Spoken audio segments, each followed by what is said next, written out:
Assalamualaikum warahmatullah. Today we have what we call an adverb clause. An adverb clause could be defined as a part of speech that modifies an adjective, verb, or another adverb. That's what we call an adverb clause. For example, we have functions here, linking words and examples. Here we have when. For example, he came when I left. A place where. For example, he may go where he likes. Next, reason, because. Hamdi won't go because she's ill. Next, we have effect or result. That he ran so fast that he got so tired. Here we have that adverbial clause. Extent, as far as, for example, as far as I know, he's a noble fellow. Next, we have manner or manners, as if. He yelled, as if he were mad. For example, most of the students, he wa mahal isku daray dhihi doonaan, but we have if here.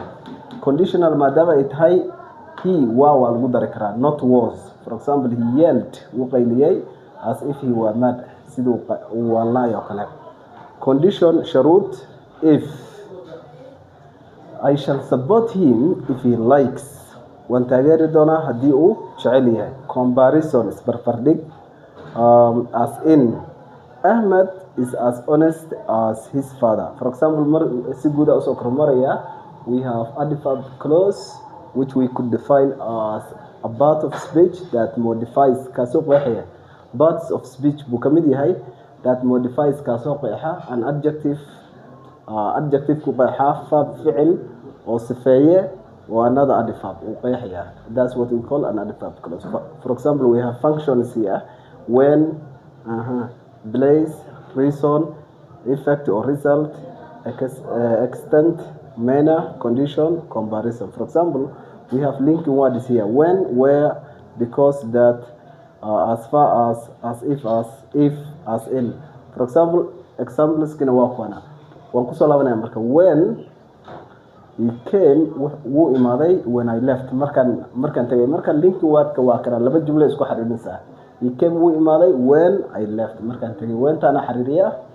Place na waa meesha uu aadayo oo where ah. He may go wuu aadi karaa wherever he wants or where he wants, meeshuu rabo.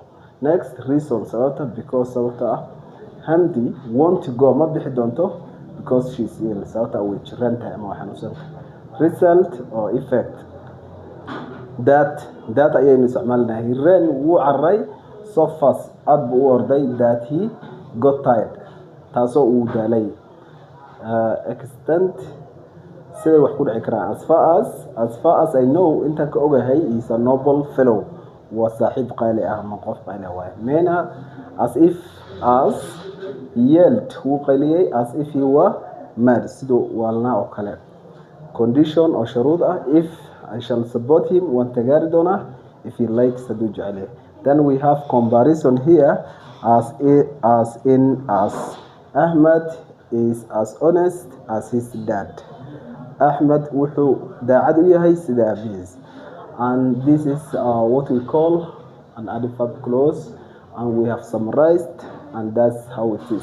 For example, we can go through the examples again. He came when I left. Wuu tagay markaan imid. Adehe wuxuu imaaday markaan tagay.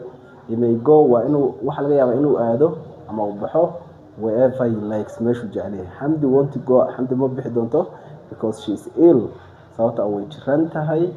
He ran so fast, aad buu u orday, that he got tired, taasoo uu daalay. As far as I know, intaan ogsoonahay, is noble fellow, waa saaxiib qaali ah. He yelled, wuu qayliyay, as if he were mad, siduu waalnay oo kale.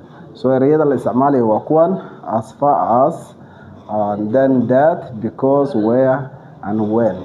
And then at the end of the day, we have this one: as honest as. Thank you, and that's how it is.